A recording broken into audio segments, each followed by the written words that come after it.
नमस्कार, knocking-news.com में आपका स्वागत है। मैं हूं गिरिजेश वशिष्ठ। लोग बहुत सारे अनुमान लगा रहे हैं और ये समझने की कोशिश कर रहे हैं कि क्या रूस का अगला हमला बहुत बड़ा होने वाला है, क्या यूक्रेन पर तबाही आने वाली है, क्या होने वाला है। क्योंकि अभी हाल में जो घटनाक्रम हुए हैं वो तेज़ी से बदल रहे हैं। मैंने आपको कल बताया था कि कैसे एक बहुत बड़े ड्रोन्स के जाल ने, स्पाइडर वेब जिसको कहते हैं, पूरी तरह से रूस को परेशान कर दिया। उसकी 20% से ज़्यादा जो स्ट्रेंथ थी हवाई, उसको छीन लिया। इसके बाद रूस तिलमिला रहा था, क्योंकि अगले दिन रूस और यूक्रेन में शांति वार्ता भी होनी है इस्तांबुल में, जो कि है तुर्की की राजधानी। वही तुर्की जहाँ के जिसने पाकिस्तान को ड्रोन दिए थे और जिसको लेकर हम लोग बहुत नाराज़ हैं। मैं बता चुका हूँ कि तुर्की की अहमियत क्या है, और ज़्यादातर मध्यस्थताएँ जो होती हैं इस मामले में वो तुर्की ही करता है। उसकी बड़ी सारी अहमियत है। मैंने आपको बताया कि उसकी लोकेशन, वो नेटो का मेंबर भी है, फिर भी पश्चिम के साथ नहीं है, बहुत सारी चीज़ें। खैर, तो जो ऑपरेशन स्पाइडर है उसके बाद से घटनाक्रम तेज़ी से बदला। अगले दिन शांति वार्ता होनी थी यूक्रेन में और रूस में। इस शांति वार्ता से ठीक पहले एक और कांड होता है। दरअसल रूस ने एक पुल बनाया हुआ है जो क्रीमिया को जोड़ता है रूस के साथ में। यही वो पुल है जिसके ज़रिए क्रीमिया में रसद वगैरह पहुंचाई जाती है। क्रीमिया भी कभी यूक्रेन का हिस्सा था, जिसे रूस ने छीन लिया उससे। अब रूस का शासन है क्रीमिया पे। उसकी बहुत सारी कहानी है, कौन सही है कौन गलत, इस पर जाएंगे तो एक वीडियो पूरा उस पर हो जाएगा। उस पुल के नीचे पानी के अंदर गहराई पे जाके यूक्रेन ने विस्फोटक लगाए और उस पुल को डैमेज करने की कोशिश की। थोड़ा बहुत नुकसान हुआ, रिपेयरिंग कर लिया गया। 2022 में भी इसी पुल के ऊपर यूक्रेन ने विस्फोटकों से भरा हुआ ट्रक उड़ा दिया था और उससे पूरा पुल डैमेज हुआ था। रूस ने इसकी मरम्मत कर ली थी, और आपको याद होगा कि पुतिन इसी पुल पे अपनी कार चलाते हुए निकले थे। इससे आप इस पुल की अहमियत समझ सकते हैं। तो इस पुल को फिर से उड़ाने की कोशिश की।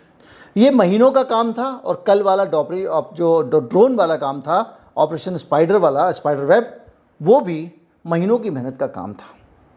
यानी यूक्रेन गुप्त रूप से इस तरह के बड़े बड़े गुरिल्ला ऑपरेशन को प्लान कर पा रहा है, एग्जीक्यूट कर पा रहा है, और रूस को खबर तक नहीं हो पा रही। खैर, जब ये हमले होते हैं, इन हमलों के बीच में शांति वार्ता होती है दोनों की, और शांति वार्ता विफल हो जाती है। शांति वार्ता विफल कैसे हुई, इसमें कौन कौन सी बातें डिस्कस की गई, इस पे हम आएंगे, और इन सब के साथ ही हम समझ पाएंगे कि रूस अब आगे क्या कर सकता है, उसकी ताकत क्या है, और ज़ेलेंस्की के लिए चुनौतियां क्या हैं। इससे पहले हम समझते हैं कि रूस और यूक्रेन के बीच में बातचीत में क्या हुआ। दरअसल रूस ने कुछ ऐसी शर्तें रख दी जिस पे कोई बीच में रास्ता निकल नहीं सकता था। यूक्रेन उस पर मानने को तैयार होगा नहीं, ऐसी ही शर्तें रूस ने रखी। यूक्रेन ने रखी। रूस ने यूक्रेन से कहा कि ये जो क्रीमिया है, जिसका पुल अभी टूटा है, मैंने आपको बताया, इसको अभी तक यूक्रेन कह रहा है कि वो रूस के हिस्से के तौर पर उसने उसको मान्यता नहीं दी है। अब कह रहा है कि क्रीमिया को तो आप हमारा हिस्सा घोषित कर ही दो, और वहाँ से अपनी सारी सेनाएं हटा लो, और अपने यूक्रेनियंस को भी वहाँ से हटा लो, जो भी थोड़े बहुत हैं। इसके अलावा जो हिस्से अभी 2-3 हिस्से जो सीमा वाले हिस्से हैं, जो यूक्रेन की पूर्वी सीमा के हिस्से हैं, जहाँ पे ज़्यादातर लोग रूसी भाषा बोलने वाले हैं, जो रूस को अपना ज़्यादा मानते हैं, यूक्रेन को कम मानते हैं, उन पे कब्ज़ा कर चुका है रूस। रूस कह रहा है उनको भी भूल जाओ, अब वो तुमको नहीं मिलेंगे। और इसके साथ साथ तुम अपनी सेना का आकार भी छोटा करो, बहुत बड़ी सेना है, मतलब ये शांति की शर्तें। और इसके साथ साथ तुम तटस्थ रहोगे, कभी भी किसी अंतर्राष्ट्रीय इस तरह के गैंग में शामिल नहीं होगे जिसका कि नाम है नेटो। साथ में यूक्रेन में चुनाव कराया जाए, उस चुनाव के बाद जो सरकार चुन के आएगी, उस सरकार के साथ हम राजनयिक संबंधों को बहाल करेंगे। रूस की भाषा में ये जो ज़ेलेंस्की की सरकार है, ये फासिस्ट सरकार है, इसका जाना बहुत ज़रूरी है। और रूसी गैस का जो निर्यात है उसकी शुरुआत बहुत जल्दी की जाए। यानी ये सारी शर्तें ऐसी हैं जिनको कोई नहीं मानने वाला था। अब इसको समझेंगे कि क्यों इन्होंने ये शर्तें रखी। लेकिन एक समझौता हो गया। 6000 के करीब लोग हैं जो दोनों तरफ से मारे गए हैं, जिनकी लाशें एक दूसरे के पास में हैं। या जो ज़्यादा घायल लोग हैं उनको एक दूसरे के देश को लौटा दिया जाए, इस पे समझौता हुआ है। तो ये कुल मिला के इसके साथ साथ इस लाशों को लाने ले जाने के लिए आप जो है वो एक अरेंजमेंट कर सकते हो कि उतनी देर के लिए 2-3 दिन के लिए युद्ध विराम कर सकते हैं हम, कि भाई हम गोलीबारी नहीं करेंगे, तुम लाशें इधर आने दो, हमारी लाशें जाने दो। इसमें जो है यूक्रेन की जो मांगे हैं वो और भी ख़तरनाक है। अब यूक्रेन ने जो मांगे रखी उससे आपको अंदाज़ा हो जाएगा कि यूक्रेन भी झुकने को तैयार नहीं है। उसने कहा 2014 से पहले की सीमाओं तक लौटना, यानी सिर्फ ये जो इलाके अभी हाल में जीते हैं इसने, यही नहीं, क्रीमिया भी यूक्रेन को वापस लौटाओ। क्रीमिया और डोनबास इलाका जो है ये दोनों उसमें आते हैं, उसको वापस कर दो। युद्ध अपराध के मामले में रूस की जवाबदेही तय होनी चाहिए। यूक्रेन का स्पष्ट रुख है कि क्षेत्र अविभाज्य है और रूस के अधीन हम नहीं रह सकते, ना हमारा कोई इलाका रह सकता। युद्ध अपराधों की जिम्मेदारी है, युद्ध के मुआवजे दिए जाएं, जो बमबारी हुई है, इंफ्रास्ट्रक्चर तबाह हुआ है, नागरिक मौतें हुई हैं, उसके लिए रूस मुआवजा भरे। और नाटो और यूरोपियन यूनियन में शामिल होना यूक्रेन का अधिकार है। युद्ध विराम में की कोई बातचीत तभी संभव है जब रूस पीछे हट जाए, मिसाइल हमले रोक दे और कैदियों की व्यापक अदला बदली हो जाए। यानी यूक्रेन का सीधा मतलब ये है कि भैया हम नहीं झुकेंगे। अब जब दोनों इस जिद के साथ वार्ता में शामिल हुए हैं तो शांति वार्ता का मतलब तो कोई था नहीं, लेकिन शांति वार्ता का एक मतलब था। मतलब ये था कि जब ये बातचीत हो गई उसके बाद यूक्रेन के कुछ अधिकारी गए हैं मिलने के लिए अमेरिका, और अमेरिका को जाके इन्होंने रिपोर्ट किया है। अब जो हमले हुए हैं, दोनों हमले, स्पाइडर ड्रोन वाला और ये वाला, इन हमलों को ये माना जा रहा है कि ये अमेरिका का इसमें हाथ है, क्योंकि इतना प्रिसाइस और इतना हाई लेवल का हमला अकेले यूक्रेन नहीं कर सकता। ये नेटो की पीछे से मदद है। जाहिर बात है सेना दे ही रहे हैं उनको, मतलब सेना खरीदने के लिए पैसे दे रहे हैं, हायर कर लो आप किराए की सेना, हथियार दे ही रहे हैं, तो लगातार यूरोप वगैरह लगे हुए हैं। तो इस पूरी चीज़ में एक चीज़ तो ये हुई कि वहाँ चले गए, तो इसका मतलब बातचीत में कुछ ऐसा हुआ है जिसको बताने के लिए वो अमेरिका गए हैं, जो हमको आपको नहीं पता है। रूस और यूक्रेन अपनी मांगों को दोहरा रहे हैं, यानी अपने अपने लोगों को वो एड्रेस कर रहे हैं, क्योंकि अभी हाल में कल आज के जो घटनाक्रम हुए हैं उनके बीच में दोनों में से कोई भी जरा भी अगर पीछे हटता या शांति की बात करता तो उसकी जनता नाराज़ हो जाती। तो ऐसी स्थिति में ये ऊपर से तो दिखा रहे हैं, लेकिन पीछे बैक चैनल डिप्लोमेसी में ज़रूर कुछ ना कुछ पॉजिटिव हुआ है, और उस पॉजिटिव के सहारे ये माना जा रहा है कि आगे के चरण की बातचीत शुरू होगी। कई बार ऐसा होता है डिप्लोमेसी में, कमरे में बाल पकड़ पकड़ के भी लड़ लेंगे ना, पब्लिक में आके कहेंगे कि बहुत सौहार्दपूर्ण वातावरण में बात हुई, मतलब निचोड़ ये होता है विन विन सिचुएशन, इनका भी फ़ायदा, वो कहेंगे इनका फ़ायदा भी हो गया, हमारा भी हो गया, कोई कन्फ्लिक्ट नहीं है, लेकिन अंदर वो कुछ और हो रहा होता है। इसी तरह से अंदर कुछ पॉजिटिव हो जाता है और पब्लिक में ये कुछ और दिखा रहे होते हैं। तो ये भी हो सकता है कि शांति हो जाए, लेकिन अभी शांति ना हो, ऐसे हालात क्यों हैं, इसके लिए हम आज के घटनाक्रम पे जाएंगे और रूस की सैनिक ताकत पे जाएंगे कि जिस तरह का उसके यहाँ हुआ स्पाइडर वेब वाला कांड, ऐसी कंडीशन में रूस की भी मजबूरी क्या है, इसको समझते हैं। रूस की मजबूरी ये है कि इतना बड़ा कांड होने के बाद वो बच नहीं सकता, इसीलिए उसने क्या है, किंजल मिसाइल होती है, उस मिसाइल को छोड़ा, और किंजल मिसाइल छोड़ के उसने ये मैसेज दिया कि वो एक ख़तरनाक हाइपरसोनिक मिसाइल अगर छोड़ता है यूक्रेन के ऊपर, मैं आपको बता चुका हूँ हाइपरसोनिक मतलब आवाज़ की रफ्तार से 5 गुना से ज़्यादा स्पीड वाली, किंजल का जहाँ तक मुझे याद आ रहा है 8 या 9 मैक की स्पीड है इसकी, यानी आवाज़ से 8 या 9 गुना स्पीड इसकी। तो ये जो मिसाइल है ये वहाँ पर छोड़ी गई है, और जब किंजल मिसाइल छूटती है तो एक संदेश जाता है कि रूस एक बड़े हथियार के साथ जवाब देने वाला है, और रूस को जवाब देना पड़ेगा, क्योंकि जिस तरह से 2 मामले हुए उसके साथ, क्रीमिया वाले ब्रिज पे हमला हुआ, वहाँ हमला हुआ, तो ऐसी कंडीशन में रूस को अगर अपनी इज्जत बचानी है, अपनी सेना का और अपने नागरिकों का सेंटीमेंट अगर हाई रखना है, क्योंकि एक दिन पहले ही उसने F-16 गिराया था और जश्न मनाया था, दूसरे दिन तीसरे दिन बड़े हमले हो गए, तो उसने कई जगहों पर मिसाइल गिराई है। लेकिन अभी उसके पास क्या क्या है, ऐसा क्या है जो बड़ा हमला करके रूस जवाब दे सकता है, और बड़ा हमला रूस करेगा कि नहीं करेगा, इसके भी हम प्रोज एंड कॉन्स को समझेंगे कि इससे रूस को नुकसान क्या होगा और फ़ायदा क्या होगा। तो जो किंजन है वो है एक ज़िरकॉन मिसाइल है। क्रिंजल जो है ना हाइपरसोनिक क्रूज़ मिसाइल है। मैंने आपको बताया था कि क्रूज़ मिसाइल क्या होती है, जो ज़मीन के समानांतर चलती है, ज़रूरत पे रास्ता वास्ता बदल लेती है, और हाइपरसोनिक भी है, यानी चलती तो ज़मीन के साथ साथ है। तो कोई कम रफ्तार वाली मिसाइल भी ज़मीन के साथ साथ चलती है तो उसको ट्रैक करना, राडार को पकड़ना मुश्किल होता है, तो बिल्डिंग देख के रास्ता पलट लेती है, चपलता होती है, उसके अंदर ऊपर नीचे जा सकती है, पहाड़ आ गया तो ऊपर से निकल जाएगी। तो ऐसी मिसाइल, और ऊपर से उसकी रफ्तार आवाज़ से 9 गुनी।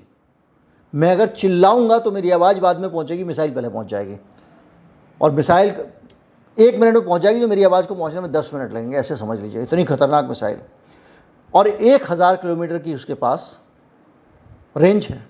इस मिसाइल को उसने समुंदर से लॉन्च किया है। अब आप सोचिए कि ये पूरी तरह से राडार इंस्टॉलेशन, नेटो के नेवल बेसेस, एयरक्राफ्ट कैरियर सब पे निशाना बांध सकती है, और नेटो के पास इतनी काबिलियत नहीं है कि रूस की इस मिसाइल को वो इंटरसेप्ट कर पाए, यानी देख भी पाए, गिराना तो दूर की बात है।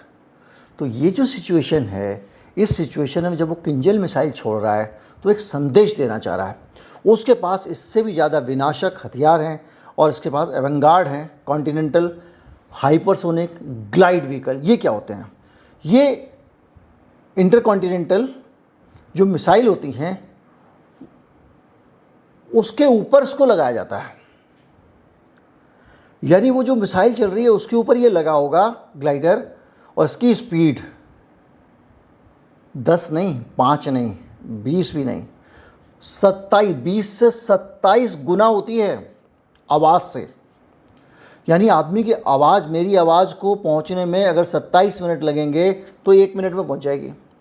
और ये जिगजैग करते हुए ये ग्लाइडर चकमा भी दे सकते हैं, और एक बार लॉन्च हो गया तो जहाँ जाना है वहीं जाएगा, कोई ताकत रोक नहीं सकती है। और ये एक अपने आप में बेहद ख़तरनाक टाइप का हथियार है जो रूस के पास में है, और रूस इसका इस्तेमाल कर सकता है, दुनिया को हिला सकता है। ये दोनों हथियार हैं, इनके अंदर न्यूक्लियर वारहेड लग सकते हैं, परमाणु बम आगे लग सकता है। इसके अलावा उसके पास अंडर वाटर ड्रोन भी है। मैंने बताया था परसों नॉर्थ कोरिया के केस में कि नॉर्थ कोरिया के पास कितनी ताकत है, लेकिन उसके पास में जो मिसाइल हैं वो ये यहाँ 20 से 27 मैक की हैं, उसके पास 5 से 6 मैक की हैं। तो इसमें जो है न्यूक्लियर टारपीडो ड्रोन है। ये कैसे काम करते हैं? ये ज़मीन के अंदर चलते हैं। अब ये न्यूक्लियर लिखा हुआ है, न्यूक्लियर पनडुब्बी से चलते हैं, इसका मतलब परमाणु हथियार नहीं है। ये पनडुब्बी जो है वो परमाणु से चलती है। अब पनडुब्बी परमाणु से क्यों चलाते हैं? देखो भाई, पानी के अंदर पनडुब्बी चलानी है उनको, और पनडुब्बी की खासियत क्या होती है? बाहर पता ना चले कि अंदर पनडुब्बी है। अब अगर उसको डीजल से, पेट्रोल से या किसी और चीज़ से चलाएंगे, बैटरी से तो चलेगी नहीं इतनी बड़ी। अब जनरेटर भी लगाएंगे तो उसकी हवा कहाँ जाएगी? वो तो समुंदर के अंदर रहेगी नहीं, और जब हवा बाहर आएगी तो लोग दूर से पहचान लेंगे, यहाँ से पनडुब्बी निकली, वहाँ से पनडुब्बी निकली। तो पनडुब्बी को ऐसा सोर्स चाहिए, पावर का, बिजली का या एनर्जी का, जिसके बारे में बाहर पता ना चले। तो जो पनडुब्बियाँ होती हैं न्यूक्लियर वाली, इनका नाम न्यूक्लियर इसलिए रखा जाता है कि इनके अंदर ये परमाणु से चलती हैं, परमाणु पनडुब्बियाँ।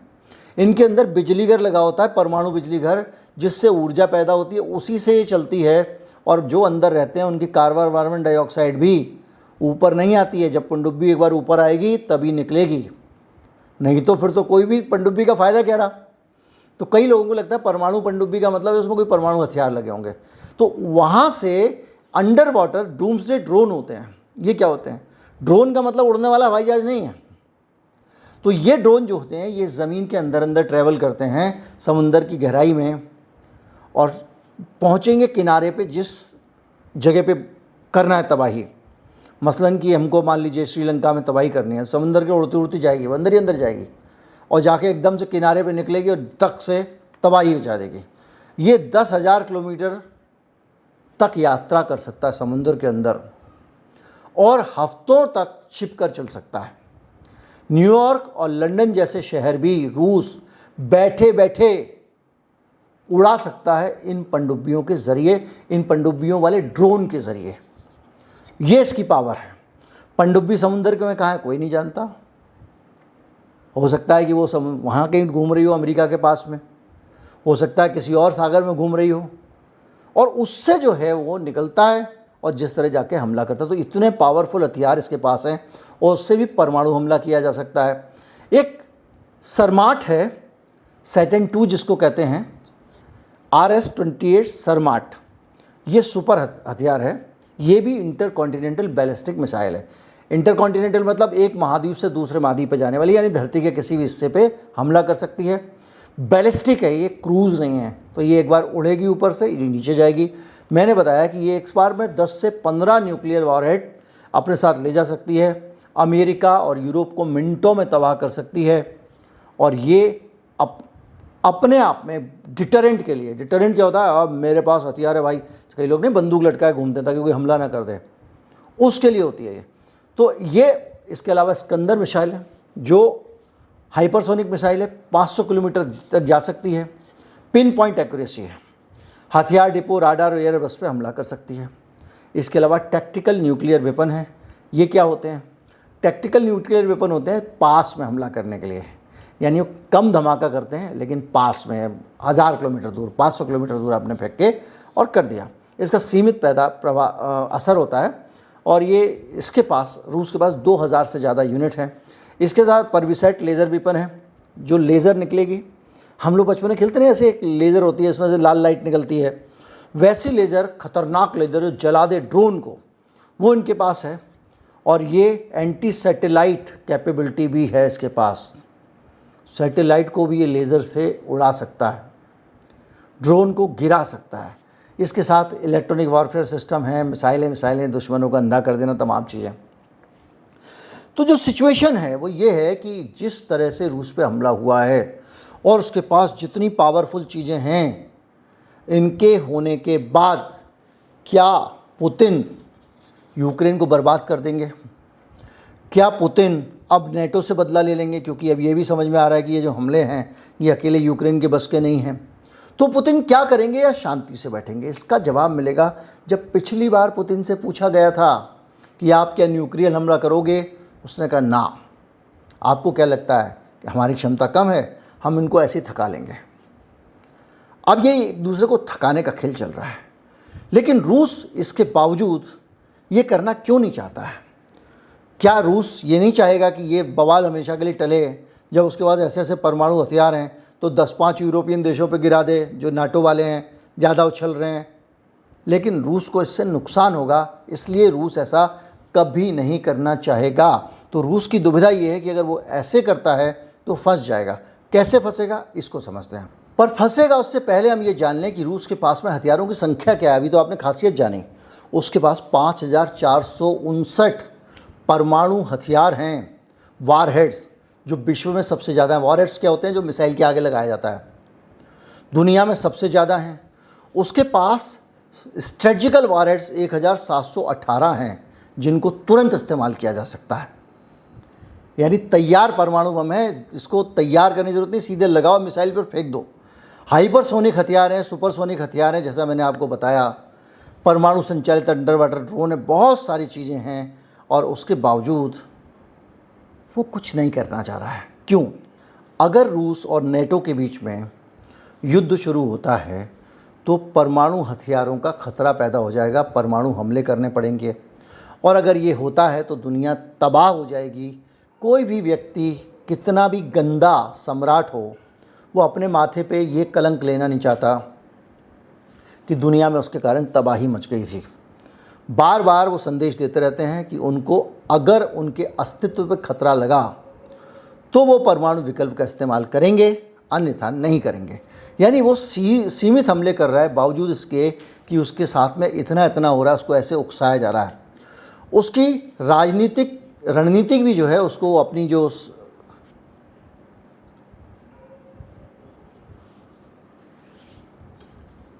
इसके अलावा उसको समय भी चाहिए। समय क्यों चाहिए?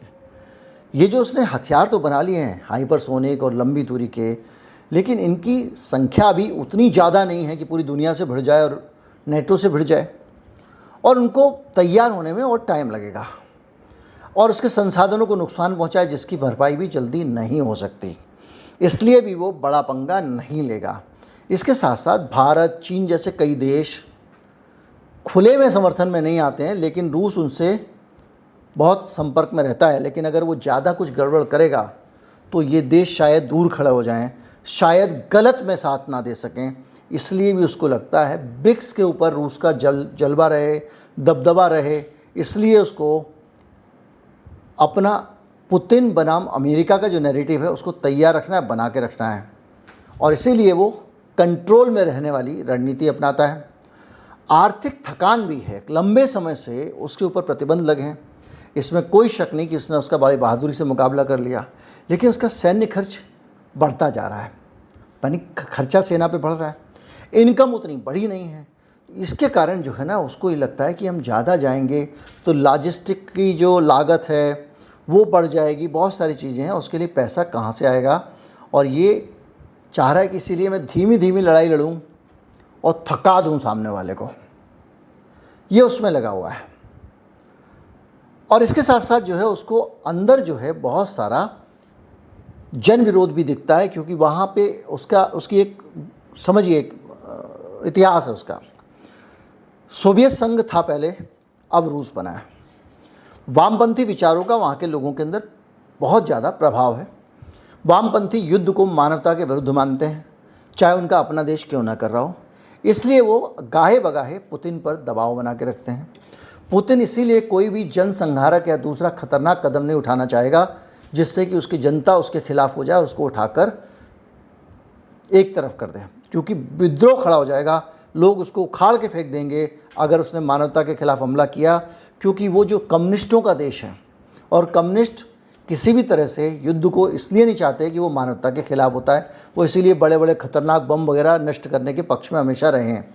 तो ये जो सिचुएशन है ये बताती है कि किस तरह से रूस जो है वो उसकी मजबूरी है कि इतने बड़े के बावजूद वो बड़े हमले नहीं करेगा, लेकिन अपनी नागरिकों को संदेश देना है तो वो बड़ी बड़ी 2-4 मिसाइल डाल देगा यूक्रेन के पास में, कीव के पास में राजधानी जो है, और बाकी जगहों पे डाल देगा, मैसेज दे देगा कि कर सकते हैं हम तुम्हारा कुछ, लेकिन ज़्यादा रायता नहीं फैलेगा। जैसे कि कुछ चैनल आशंका बता रहे हैं अब तो परमाणु युद्ध होगा, तृतीय विश्व युद्ध शुरू होना है वगैरह वगैरह, वैसी गुंजाइश अभी मुझे नहीं लग रही है। तो ये अगर देखा जाए तो ये अपने आप में बहुत सारी चीज़ें हैं। तो इसमें जो सीन बन रहा है उसमें रूस की ताकत जो है उसका आप अंदाज़ा लगा लीजिए, और इस वक्त रूस के ऊपर एक दबाव भी है, क्योंकि उसको अगर हमला हुआ है तो अपनी सेनाओं का, अपने नागरिकों का मनोबल भी बचा के रखना है। अगर वो विध्वंसक तरीका अपनाता है तो उसके खिलाफ अपने लोग हो जाएंगे, अपने दोस्त हो जाएंगे, पूरी दुनिया में और सारे प्रतिबंध लग जाएंगे, बहुत सारे देश उसके खिलाफ हो जाएंगे, वो भी उसको डर है। तो ऐसी सिचुएशन में वो ये जो खतरनाक हथियारों वाला विकल्प बात के लिए रखना चाहता है, लेकिन बीच बीच में ताकत जरूर दिखाएगा, क्योंकि कल जो 2-4 मामले हुए हैं, जैसे क्रीमिया के ब्रिज पे अटैक हुआ, जैसे कि ये जो ड्रोन वाला हमला हुआ, इसके बाद में रूस शांत तो नहीं बैठेगा। लेकिन जिस तरह से ड्रामेटिकली पूरा घटनाक्रम बदल रहा है, जिस कॉन्फिडेंस के साथ में जेलेंस्की पंगे लिए जा रहा है, जाके वो ट्रम्प से भी पंगा लेके आ गया, दूसरी चीज़ें हैं, उसको देखकर लगता है कि कुछ ना कुछ गड़बड़ जरूर पकड़ा है। कहाँ हो सकता है उसका अंदाज़ा एक लगा सकते हैं, काला सागर है यूक्रेन के नीचे की तरफ, जहाँ से पूरी दुनिया से यूक्रेन जुड़ा रहता है। बीच में एक समझौता हुआ था, बीच में यही टर्की था कि आप जो है वो अपना अनाज जो भी होगा यूक्रेन का वो दुनिया को भेजा जा सकता है, इसके लिए रूस राजी हो गया था। उसने काला सागर से जो अपनी पनडुब्बियाँ वगैरह हटा ली थी, जहाज़ जाने आने लग गए थे, जाते थे टर्की में, उनकी तलाशी होती थी, तलाशी के बाद ही आते जाते थे, बहुत सारी चीज़ें थी, उसको बंद कर सकता है, फिर से यूक्रेन को घेर सकता है। ये भी हो सकता है कि उस काला सागर से कुछ मिसाइल छोड़े, कुछ अंडर वाटर ड्रोन छोड़े और यूक्रेन को डराने की कोशिश करें। लेकिन जो बड़े कोई वॉर होने की बातें हो रही हैं, ऐसी संभावना अभी भी नहीं लगती है। मैं ये मानता हूँ, मेरी राय है कि पुतिन इन लोगों से ज़्यादा जिम्मेदार व्यक्ति है, चाहे वो ट्रंप हो, चाहे जेलेंस्की हो, चाहे यूरोप वाले हों, वो ज़्यादा अहमियत समझता है युद्ध की, वो सब समझता है। लेकिन उसको पता है कि अगर उसने यूक्रेन को छोड़ दिया तो जो डोनबास इलाका है, लुहांस्क, और वो जो पूर्वी इलाका जो है यूक्रेन का, जो रूस की सीमा से मरता है, और क्रीमिया अगर उसने छोड़ भी दिया तो ये नहीं छोड़ेंगे सारे के सारे। और एक समस्या और भी है कि अगर किसी भी एक नेटो देश पे हमला करता है यूक्रेन, तो उनकी धारा 5 ये कहती है कि किसी भी एक देश पे हमला हुआ तो पूरे नेटो के ऊपर उसको हमले को माना जाएगा। तो अगर नेटो समर्थक किसी देश पे कोई हमला करता है तो अमेरिका भी युद्ध में कूद जाएगा। ये अपने आप में एक बहुत बड़ा खतरा होगा, इसलिए किसी भी हालत में पुतिन ये खतरा नहीं उठाएंगे। उम्मीद करता हूँ कि वीडियो आपको अच्छा लगा होगा। एक समझदारी जो है वो मैं आपको बता चुका हूँ, युद्ध कभी मानवता के लिए अच्छा नहीं होता है, ये मैं आपको बार बार कहता हूँ। चैनल को सब्सक्राइब कर लें, वीडियो को शेयर करें जितना हो सके। और इस बार ये देख रहा हूँ कि जो नए वीडियोज़ आ रहे हैं उनके सब्सक्राइबर 58% तक ऐसे लोग हैं जो नए लोग हैं और सब्सक्राइबर नहीं हैं, जो पहले से वीडियो नहीं देखते हैं ना, उन्होंने सब्सक्राइब नहीं कर रखा है। तब तो आपका सब्सक्राइब करने का ज़रूर बनता है। नमस्कार, जय हिंद।